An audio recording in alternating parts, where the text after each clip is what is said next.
에서 돌아왔는데 고모와 어떤 여자가 말다툼을 하고 있었어요. 고모는 잔뜩 나를 세우고 있었는데 지금에 와서 그게 말이 되는 소리예요? 아무리 낯짝이 두꺼워도 그렇게 못하겠네요. 나 같았으면 절대 이런 짓 못해. 고모가 여자에게 소리를 지르고 있었어요. 어떻게 생각하든 난 모르겠고 내 생각은 변함없으니까 그렇게 알고 있어요. 여자도 단호한 목소리로 말을 했어요. 그런 두 사람의 모습을 보고 있는데 우리 고모도 한 성격 하는데 저 여자도 보통은 아니구나 싶을 정도로 눈빛이 강해 보였어요. 그러다 그 여자와 제가 눈이 마주쳤고 순간 저를 바라보는 여자의 눈이 슬퍼 보였는데 그저 제 착각이었을까요? 진우 아빠 보험금이랑 재산은 내가 다 가져갈 거니까 그리 아세요. 안 그러면 저도 법대로 할 거니까 그렇게 알고 있어요. 여자가 다시 독한 표정으로 우리 고모를 노려보며 말을 했어요. 언니가 그러고도 사람이에요? 10년 가까이 우리 오빠랑 진우 그렇게 놔두고는 오빠 세상 뜨자마자 갑자기 나타나서 오빠 보험금을 가로채겠다고요? 지나가는 사람들 붙들고 다 물어봐요. 이게 지금 이치에 맞는 말인가? 고모도 지지 않고 소리를 질러댔어요. 그래도 어쩌겠어요? 법적으로 현재 보험금이랑 그의 재산은 다 제가 받게 되어 있잖아요. 이게 왜 내 잘못이에요? 그때 내가 이혼 절차 밟자니까 진우 아빠가 절대 이혼은 안 된다고. 그래서 그런 거 아니에요. 원망하려면 아가씨 오빠를 원망해요. 라고 말을 하던 여자가 자리에서 벌떡 일어나서는 앞에 있던 저를 그냥 모른 척하고 지나갔어요. 그런 여자의 모습을 보던 고모가 어쩜 엄마라는 인간이 저럴 수가 있어? 지 자식이 바로 코앞에 있는데 엄마라는 인간이 눈길 한번 안 주고 그냥 가버리냐. 진짜 돈이 무섭긴 무섭구나. 이런 천벌을 받을 인간아. 네가 얼마나 잘 먹고 잘 사나 내가 다음에 두 눈 시뻘겋게 뜨고 지켜볼 거야. 그리고 우리도 법적으로 할 수 있는 건 다 해볼 테니까 그렇게 알고 있어. 큰 소리를 쳤지만 여자는 뒤도 돌아보지 않고 나가버렸어요. 그럼 고모를 보며 고모 누구야? 라고 제가 물었고 누구긴 누구야? 네 친엄마지. 넌 어쩜 그렇게 부모 복이 없냐? 네 아빠도 그렇게 됐고 네 친엄마라는 사람은 지금 이 상황에 네 아빠 재산이랑 보험금을 다 챙겨가겠다고 저러고 있고 나 참 기가 막혀서 원. 고모가 저를 원망한 듯이 바라봤어요. 고모의 말대로 저는 참 되는 게 없는 인생이었어요. 제가 태어나고 얼마 뒤에 엄마가 집을 나갔다고 했는데요. 그 뒤 고생만 하던 아빠는 간암으로 세상을 떠나셨고요. 할머니와 고모는 그 모든 것이 저 때문이라고 했어요. 만약 저만 없었어도 아빠가 다시 재혼해서 잘 살았을 텐데 저 때문에 그렇게 살다가 일찍 돌아가셨다고 말이죠. 그런데 그 와중에 집을 나갔던 엄마가 돌아와서는 아빠 보험금과 재산을 다 가져가겠다고 찾아왔으니 할머니와 고모는 그저 기가 막혔던 것 같아요. 그렇게 얼마 후 제 친모는 정말이지 한치의 망설임도 없이 아빠의 재산과 보험금을 다 가지고 가버렸어요. 그런 모습을 보며 할머니가 독한 것, 아주 천벌을 받을 인간 같으니라고. 앞으로 네 아들이 살아갈 건 남겨둬야 하지 않겠냐? 네 아들은 어떻게 하라고? 라고 말을 했지만 제 친모는 눈 하나 깜빡하지 않고 매몰차게 그냥 가버렸어요. 그 뒤 제 삶은 참 힘들어졌는데요. 처음 아빠가 돌아가셨을 때는 고모와 작은아빠가 서로 저를 맡아 키우겠다고 다툼을 할 정도였는데요. 아무래도 내가 진우를 더 자주 봤는데 진우도 내가 더 편할 테니 내가 데려가는 게 맞지. 고모가 단호하게 말했지만 누나 그게 무슨 말이야. 진우는 우리 집안 장손이야. 지금 우리도 딸만 둘인데 우리 집안 장손이니까 우리가 키우는 게 맞지. 작은아빠도 말도 안 된다는 듯이 큰 소리를 쳤어요. 그리고 옆에 있던 작은엄마도 맞아요 형님. 진우가 이 집안의 대를 이어야 하는데 당연히 우리가 키워야 하는 게 맞는 거죠. 그렇죠 어머님. 이라며 할머니를 바라봤고 그래 그거야 그렇지. 어쨌든 우리 진우가 우리 집안 장손인데 작은 애가 돌보는 게 맞는 거지. 할머니도 작은아빠 작은엄마 편을 들어줬어요. 그 말에 고모가 흥분한 채 그게 뭔 소리야? 솔직히 옳게 그동안 큰오빠랑 진우 몇 번이나 들여다봤어. 보험금이랑 재산이 꽤 된다는 소리 듣고부터 찾아왔잖아. 인두껍을 쓰고 그러면 안 되는 거야. 벌받아 이 사람아. 작은엄마에게 쏘아붙였어요. 그렇게 세 분이 시도 때도 없이 말다툼을 하고 있었는데 생각지도 않게 우리 엄마가 나타나서 아빠의 재산과 보험금을 가지고 가겠다고 하자 셋이서 힘을 모아 그런 엄마와 맞서기도 했지만 결국에 법적 상속자가 엄마였기에 별다른 방법이 없었던 것 같아요. 꽤 많은 돈이었다고 하는데 엄마가 그 돈을 홀라당 다 가져갔거든요. 그러니까 한마디로 셋은 닭 쫓던 게 지붕 쳐다보는 것 마냥 정신줄을 놓아버린 것이죠.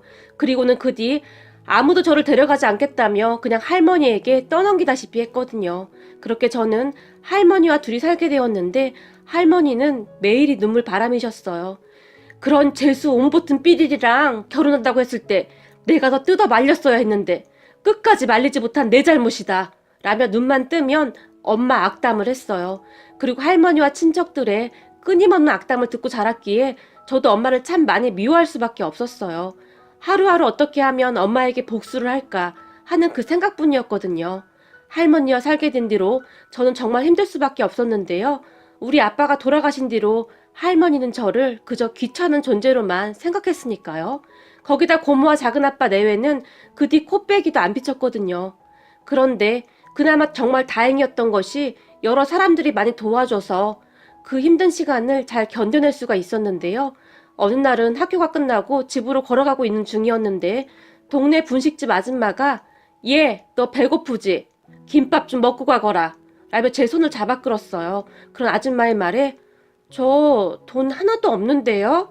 제가 말했지만 괜찮아. 아줌마가 네 아빠랑 잘 알던 사이거든? 그러니까 그냥 공짜로 먹어도 돼. 얼른 들어가자. 너 돈가스 좋아하지? 아줌마가 금방 해줄게. 라며 저를 테이블에 앉혔어요. 그런 아줌마를 제가 그저 어리둥절한 채 바라봤는데 음식을 가지고 나오던 아줌마가 제 옆에 앉더니 너 앞으로 학교 끝나고 여기 들러서 맛있는 거 먹고 가거라. 아줌마도 너만한 아들이 있는데 우리 아들 아주 뚱땡이거든? 근데 너는 너무 말랐어. 너만 할 때는 잘 먹어야 해. 알겠니? 라며 활짝 웃어줬어요.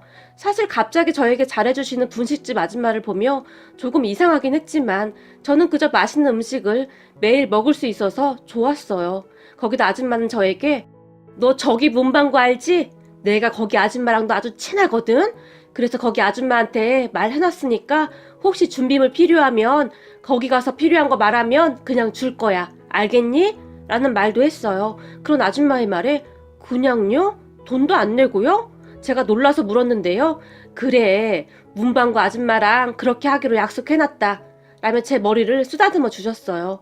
그쯤에는 분식집 아줌마 많이 친해져 있었기에 제가 고개를 끄덕였고 저는 그 뒤 준비물이 필요할 때마다 문방구에 들러서 필요한 것들을 가져오곤 했어요. 가끔 제가 눈치를 보기라도 하면 문방구 아줌마가 괜찮아, 눈치 볼 거 없으니까 네가 필요한 거 다 챙겨 라며 활짝 웃어주셨어요. 사실 그전까지는 준비물이 필요해도 할머니 눈치가 보여서 제대로 말도 못 꺼냈고 그냥 학교에 갔다가 혼난 적이 한두 번이 아니었거든요. 그 뒤에도 분식집 아줌마는 저를 참 많이 도와주셨는데요. 문제집이라든지 책도 많이 사주셨어요. 하지만 저는 그저 아줌마가 너무 좋은 분이시라 그렇구나. 다음에 어른이 되면 아줌마에게 정말 잘해야겠구나 하고 생각했어요. 그렇게 중학교에 들어갔는데 분식집 아줌마가 교복 사야지. 우리 아들도 교복 사야 하는데 같이 가자. 라며 같이 교복을 맞추러 가기도 했고 그렇게 분식집 아줌마 아들 준석이하고도 자연스럽게 가까워졌어요. 그 뒤에는 분식집 아줌마네 집에서 준석이랑 놀다가 같이 잠을 자는 날도 많았고 어느 날은 진호야, 준석이 말 들어보니 너 공부를 꽤 잘한다며? 제게 물었고 그렇게 잘하지는 못하지만 그냥 하긴 해요. 라고 제가 대답했는데요. 내가 알아보니 수학이랑은 학원을 좀 다니면 더 낫다고 하던데 학원 한번 다녀볼래? 아줌마가 물었어요. 학원이요? 돈이 없는데 학원을 어떻게 다녀요? 괜찮아요. 라고 제가 대답했지만 아줌마 친척이 학원을 하잖니? 너 하나 정도는 그냥 봐줄 수도 있다고 하더구나.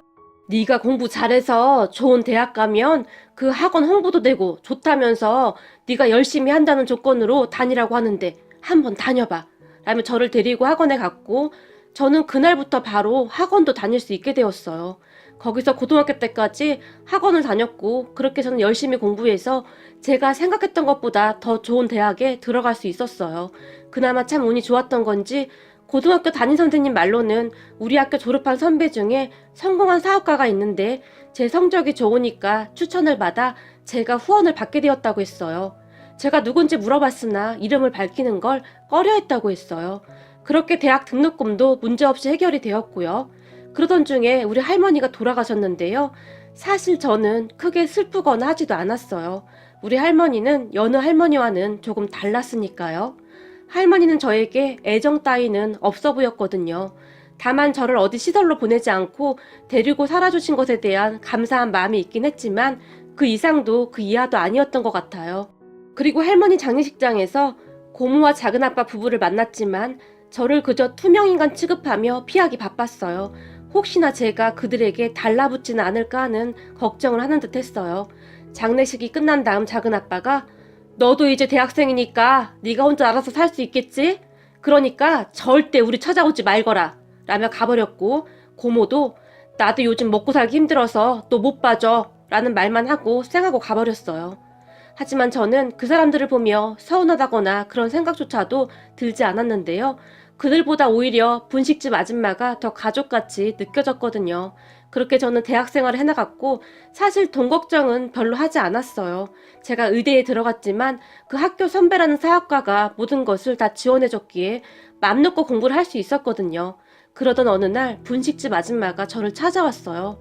진우야, 공부는 잘하고 있는 거니? 아줌마가 물었고, 네, 잘하고 있어요. 의대가 저한테 잘 맞는 것 같아요. 힘들어도 재밌어요. 라며 제가 활짝 웃었는데요. 저기 말이다. 사실은 내가 너한테 할 말이 있는데 진작부터 너한테 말을 했어야 했는데 절대 말하지 말라고 해서 말을 못하고 있었어. 라며 어렵게 말을 꺼냈어요. 네? 무슨 일인데요? 아줌마 집에 무슨 일 있어요? 이상하다. 얼마 전에 준석이 만났을 때까지만 해도 별말 없던데요? 제가 아줌마에게 물었고 제 말에 아줌마가 우리 준석이랑은 아직도 자주 만나는 거야? 라며 웃었어요. 당연하죠. 우리 둘이 절친이잖아요. 제가 준석이 말고 친구가 어딨어요. 그렇구나. 근데 말이다. 그게 네가 꼭 알아야 할 게 있어. 아줌마가 자꾸 제 눈치를 보며 말을 했어요. 뭔데 그래요? 괜찮으니까 말씀하세요. 제가 말을 했고 그뒤 아줌마는 깜짝 놀랄 만한 말들을 하기 시작했는데요. 내가 너를 처음 우리 가게에 데리고 와서 계속 밥을 먹이고 했었잖니?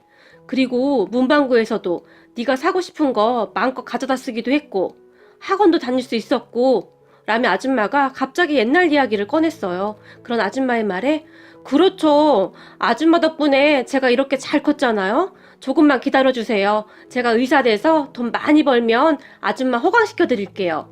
라고 말을 하며 제가 아줌마를 바라봤는데요. 아니야. 내가 무슨 호강을. 사실은 네가 고마워해야 할 사람이 따로 있단다.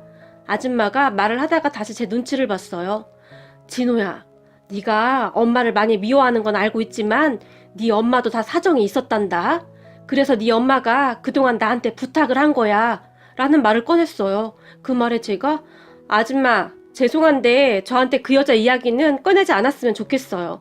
그 여자는 사람도 아니에요. 우리 아빠 보험금이랑 재산까지 다 가지고 간 사람이에요. 어떻게 자기가 낳은 자식을 그렇게 모른 척하고 살 수가 있어요? 그러니까 그 여자 이야기는 더 이상 하지 않았으면 좋겠어요. 제가 정색하며 말을 했는데요. 아니야, 네가 오해하고 있는 거야. 그동안 네 엄마가 널 다 챙긴 거야. 어느 날 네 엄마가 날 찾아왔더라. 네가 맨날 우리 분식집 앞에서 서성이는데 혹시 애가 오면 음식을 줄 수 있겠냐고. 그리고는 매달 네가 먹은 음식값을 계산하고 갔어. 거기다 문방구에다가도 똑같이 매달 계산하고 갔다. 네 엄마가 매달 몇 번씩 숨어서 널 지켜보고 있었는데 넌 몰랐지? 라며 놀랄만한 말을 했어요. 아니 그렇게 두고 가버릴 때는 언제고 갑자기 왜요? 제가 놀라서 물었는데요. 네 엄마한테도 무슨 사연이 있는 것 같더구나. 그러니까 네가 엄마를 만나서 한번 얘기를 해보렴. 사실 네 대학 등록금도 다 네 엄마가 보내주고 있는 거란다. 라는 충격적인 사실을 말했어요. 그런 아줌마의 말에 거짓말이죠. 그 사람은 단 한 번도 저를 보러 온 적이 없어요. 제가 떨리는 목소리로 말을 했는데요. 아니, 네 엄마는 항상 네 옆에 있었다. 네 입학식에도 그리고 네 졸업식에도 멀리 떨어져서 널 바라보고 있었어. 네 졸업사진 뒤에 자세히 보면 멀리 네 엄마가 보일 거야. 네 엄마 부탁으로 아줌마가 사진을 그렇게 찍었으니까. 나도 자세한 이유는 잘 모르겠지만 네가 엄마를 직접 만나서 물어보렴. 이거 네 엄마 연락처야. 라며 제게 엄마의 연락처를 줬어요. 그리고 그날 집에 가서 확인을 해보니 아줌마의 말대로 제 졸업사진 뒤에 아주 멀리서 엄마의 모습이 보였어요. 그 순간 머리가 멍해졌는데요. 도대체 이해가 되지 않았어요. 그럼 아빠가 돌아가셨을 때 저를 데리고 가면 됐을 텐데 왜 그러지 않았을까 하고 말이죠. 그러다가 문득 아빠 보험금과 재산 때문에 엄마와 고모가 싸우던 날 우연히 저와 눈이 마주친 엄마의 눈이 굉장히 슬퍼 보였던 게 생각이 났어요. 그렇게 저는 이런저런 생각을 하면서 한 달가량을 그냥 보내다가 어느 날 아줌마가 알려준 번호로 전화를 했어요. 그런데 전화벨이 울리자마자 진호야! 라는 엄마의 떨리는 목소리가 들려왔고 그 목소리에 저는 그저 아무 말도 못한 채 휴대폰만 들고 있었는데요. 진호야, 우리 진호구나. 엄마가 미안해. 정말 미안해. 라며 흐느끼는 소리가 들렸어요. 그렇게 미워하던 엄마였는데 엄마의 목소리를 듣는 순간 갑자기 심장이 쿵하고 내려앉는 기분이었어요. 얼마 후 저는 엄마와 만났는데 만나자마자 엄마가 저를 끌어안고 대성통곡을 하며 저에게 충격적인 사실을 말했어요. 잠시 후 진정을 한 엄마가 정말 미안하다. 혹시 그때 기억나니? 내가 네 고모를 찾아가서 네 아빠 재산과 보험금 때문에 네 고모랑 다퉜던 날 말이야. 그날 너와 눈이 마주쳤는데 그까짓 돈이고 뭐고 다 필요 없으니 그냥 너를 안고 그곳을 나와버리고 싶은 생각이 간절했지만 이를 악물고 참았다. 그래야만 했으니까. 엄마가 다시 눈가에 흐르던 눈물을 닦았는데요. 네가 워낙 어렸을 때 내가 집을 나갔으니 아마도 넌 내가 왜 집을 나갔는지 잘 몰랐을 거야. 하지만 엄마도 어쩔 수가 없었단다. 그곳에서는 도저히 희망이 없었어. 네 할머니와 고모 그리고 작은아빠 그 사람들은 인간도 아니야. 엄마는 계속해서 충격적인 말들을 쏟아내고 있었어요. 너도 알다시피 너희 할아버지가 일찍 돌아가셨잖니? 니네 할머니는 평생 일을 해본 적이 없는 사람이었어. 네 할아버지가 남긴 재산으로 근근히 살았는데 네 아빠가 대학도 포기하고 그 뒤부터 돈 벌어서 그 집 식구들 다 먹여 살렸어. 네 고모와 작은아빠 학교 공부도 다 네 아빠가 벌어서 보낸 거고 결혼도 다 네 아빠가 번 돈으로 시킨 거야. 네 할머니 생활비까지 다 네 아빠가 책임지고 있었어. 참 기가 막혔던 게 그 사람들에게 그건 아주 당연한 일이었어. 근데 우리가 결혼하고도 변한 게 아무것도 없었다. 분통이 터졌던지 엄마가 잠시 물을 한 모금 마셨는데요. 그런 엄마에게 그럼 그냥 모른 척하면 됐잖아요. 제가 물었는데요. 물론 그래도 봤지. 네 아빠랑 내가 그 사람들을 피해서 도망을 가기도 했었다. 하지만 그럴 때마다 어떻게든 찾아내서 다 뒤집어놨다. 네 아빠가 다니던 회사까지 쫓아와서 난리를 쳐서 결국 회사를 관둬야 할 정도였어. 참 기가 막혔던 게 네 고모랑 작은아빠는 결혼까지 해서도 네 아빠에게 시도 때도 없이 돈을 요구했어. 네 할머니조차도 그게 당연하다고 생각했고 하물며 네 할머니가 네 아빠 통장을 가지고 관리를 할 정도였어. 나는 네 할머니한테 돈을 타서 써야 했는데 그것도 정말 생계 유지가 안 될 정도였어. 네 아빠랑 내가 별짓을 다 했지만 그 사람들한테 벗어날 수가 없었어. 어느 때는 우리가 네 고모랑 작은아빠 행패에 경찰까지 부른 적이 있었는데 그걸 알고는 네 할머니가 어디서 동생들한테 그딴 식으로 행동하냐며 더 이상 살아갈 이유가 없다고 차마 하지 말아야 할 행동도 서슴지 않고 해서 응급실에 실려간 적도 한두 번이 아니었어. 네 할머니는 항상 그런 식으로 네 아빠를 꼼짝 못하게 해버렸다. 그 모습을 보며 도저히 안 되겠다 싶었어. 그렇게 살다가는 우리 세 가족에게 희망이 없었거든. 그때 생각이 나는지 엄마가 잠시 말을 멈추고 긴 한숨을 쉬었어요. 그래서 네 아빠와 나는 선택을 해야만 했어. 그 악연을 끊어낼 방법을 찾아내야만 했거든. 그렇게 내가 집을 나오게 되었고 물론 내가 널 데리고 갈 생각이었는데 네 할머니가 절대 그럴 수 없다고 다시 난동을 피웠고 어쩔 수 없이 널 두고 나올 수밖에 없었어. 말을 하던 도중 엄마가 미안한 듯 저를 바라봤어요. 그리고 엄마는 더욱 충격적인 사실을 털어놓았는데요. 그런데 널 두고 나 혼자 집을 나가게 한 건 네 아빠의 마지막 계획이었어. 그 말에 제가 계획이요? 라고 물었는데요. 그래, 그래야만 그 사람들과 내 연결고리가 완전히 끊어질 수 있는 거니까. 아니면 평생을 올가미에 갇혀 살아야 했을 테니까. 나만이라도 독해질 필요가 있었던 거야. 넌 몰랐겠지만 우린 이혼을 했다고 말은 했지만 사실 서류상으로는 이혼을 하지 않았었다. 그리고 네 아빠랑 나는 계속 연락하며 만나왔었어. 네 아빠가 월급 받으면 할머니 몰래 일부를 나에게 주기도 했어. 우리는 너를 위해 돈을 모아야 했거든. 우리 생각은 나중에 네 할머니가 돌아가시면 다시 합칠 생각이었어. 하지만 중간에 문제가 생겼던 거야. 네 아빠가 급성 간암이었어. 그런 네 아빠에게 내가 병간호를 하겠다고 매달렸지만 네 아빠는 절대 안 된다고 단호하게 말했단다. 너를 위해 조금만 더 버텨달라고. 그렇게 네 아빠 마지막 가는 모습도 제대로 못 보고 그렇게 살았다. 거기다 네 아빠가 돌아가시기 얼마 전에 내게 연락을 했더구나. 보험금도 꽤 되고 재산도 조금 있으니까 모조리 다 챙겨가야 한다고. 그게 마지막 유언이라고. 그래서 내가 그렇게 모질게 했던 거야. 만약에 그날 내가 마음 약해져서 너를 보며 조금이라도 흔들렸다면 그 사람들 성격에 득달같이 달라들어서 다 뺏어가려고 난리를 쳤을 테니까.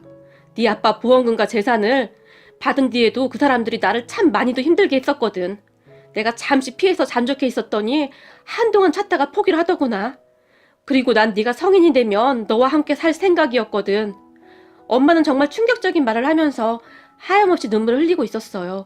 그 말을 듣는데 물론 할머니와 고모 그리고 작은아빠가 이상하긴 했지만 그 정도인 줄은 몰랐는데 문득 저를 할머니에게 맡기고 단 한 번도 찾지 않았던 걸 보면 충분히 가능했겠구나 하는 생각이 들었어요.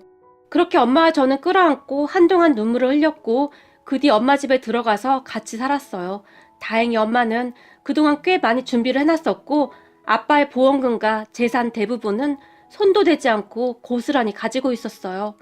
그건 네 건데 내가 어찌 손을 대겠니? 너 학비하고 남은 건 결혼할 때 써야지. 라는 말을 할 뿐이었어요. 그런 엄마는 홀로 살아남기 위해 참 많은 고생을 했다고 하는데요. 아빠 집을 나온 직후 아빠의 권유로 미용학원을 다녔고 정말 고생한 끝에 미용실을 차려서 그 돈으로 제 뒷바라지를 했다고 했어요. 꽤 자리를 잡은 모양이었는데 엄마는 그 뒤에도 그곳에서 번 돈으로 제 뒷바라지를 했어요. 엄마와 저는 한동안 정말 행복한 시간을 보냈어요.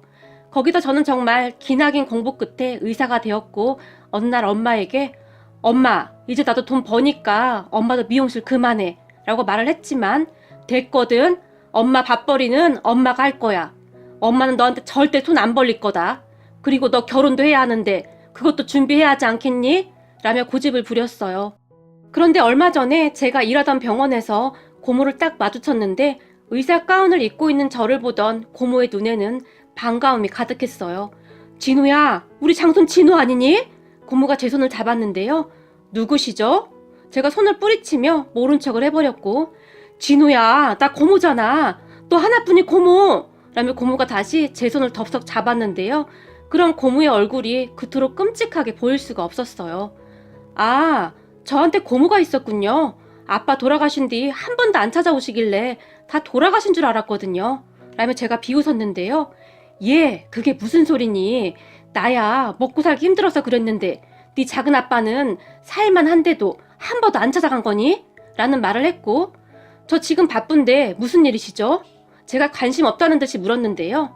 아니, 고모한테 그게 무슨 말이니? 근데 너 의사 된 거니? 고모가 물었고 그러게요. 의사가 됐네요. 그럼 좀 바빠서 이만 이라고 말을 하고는 지나쳐 와버렸는데요. 그날부터 고모가 병원에 계속 찾아오기 시작했는데 작은아빠에게도 말을 했던지 둘이 같이 찾아왔더라고요. 병원에 계속 찾아왔지만 제가 만나주지 않자 난동을 피우기까지 했는데 그 사람들을 보며 엄마 말이 다 맞았구나 하는 생각이 더 확고해지더라고요. 그 순간 그 사람들은 다시 돈줄을 찾은 것일 테니까 말이죠. 저는 바로 경찰에 신고를 해버렸고 그 뒤 둘이 병원 문 앞에서 무슨 팻말을 들고 시위를 하기도 했는데 키워준 가족을 버린 파렴치한 의사 김진호를 고발합니다. 뭐 이런 내용이었어요. 정말 치가 떨리고 이가 갈릴 정도였어요. 전에도 그렇게 지속적으로 우리 부모님을 힘들게 했던 것이겠죠. 하지만 저는 우리 부모님과는 다르다는 것을 몰랐던 것 같네요. 저는 변호사를 고용해서 바로 명예훼손으로 고발 조치를 하겠다고 했고 그 뒤 고모가 정말 마지막이니 한 번만 얘기 좀 하자고 수십 통의 문자를 보내서 제가 전화를 했더니 진우야, 나 한 번만 살려주면 앞으로 조용히 살 테니까 제발 한 번만 살려줘라. 사실은 말이다. 네 사촌형이 주식을 하다가 사채를 좀 떴나 본데 지금 집이 날아가게 생겼다. 한 번만 도와줘라. 라며 울면서 빌어댔어요. 그런 고모에게 당신 아들이 사채 쓴 걸 왜 저한테 그러는 거죠? 저는 모르는 일이고 다시 한번 시끄럽게 하면 바로 경찰 부를 테니까 그렇게 아세요. 라며 전화를 끊어버렸어요. 거기다 작은아빠라는 사람은 사업이 잘 안 됐던 모양인데 저한테 돈 좀 뜯어내려고 그 난리를 쳤던 겁니다. 양심이라고는 하나도 없는 정말 대단한 사람들이었어요. 하지만 저는 그 사람들을 매몰차게 뿌리쳐버렸어요. 인간의 탈을 쓰고 어쩌면 그럴 수가 있는 것인지 이해할 수가 없더라고요. 그때 작은엄마가 찾아와서 네 작은아빠 사업장 거래처 어음 부도 나서 지금 집이고 뭐고 다 넘어가게 생겨서 길거리에 나앉게 생겼어. 그것만 막아주면 안 되겠니? 라며 다시 애원을 했지만 다시 한번 이렇게 나타나면 저도 가만히 안 있을 겁니다. 제가 정말 단호하게 거절을 해버렸어요. 그 뒤 그들이 다시 찾아오진 않았는데 어느 날 엄마가 네 작은아빠 구속됐다고 하는구나. 사업장 넘어가고 나서 어디 가서 다른 사람들한테 사기를 친 모양인데 아주 그저 불능이구나. 평생을 네 아빠 등골 빼먹고 살다가 천벌을 받는구나. 라며 혀를 내둘렀어요. 그리고 네 고모도 있던 집까지 다 날렸다는데 둘 다 아주 천벌을 받는 모양이구나. 라며 혀를 찼어요. 엄마 말대로 천벌을 받는 것이 아닌가 싶네요. 하지만 정말 안타까웠던 것은 말이죠. 그 사람들은 아직도 본인들이 뭘 잘못했는지 전혀 모른다는 것입니다. 그때 작은엄마란 사람이 저에게 다시 찾아와서는 독한 것, 결국 네 작은아빠 구속됐는데 아주 속이 시원하겠구나. 너도 똑같이 당할 거다. 라는 악담을 퍼붓고 돌아갔거든요. 다만 제가 도와주지 않아서 그리 되었다고 이를 갈고 있더라고요. 사람들이 어쩌면 그토록 무지할 수 있는 것인지 씁쓸하기만 하네요. 그러니까 진작에 인간답게 살지 그랬어요. 부디 앞으로는 정신 차리고 살길 바랄게요. 그리고 두 번 다시 우리 찾아오지 마세요.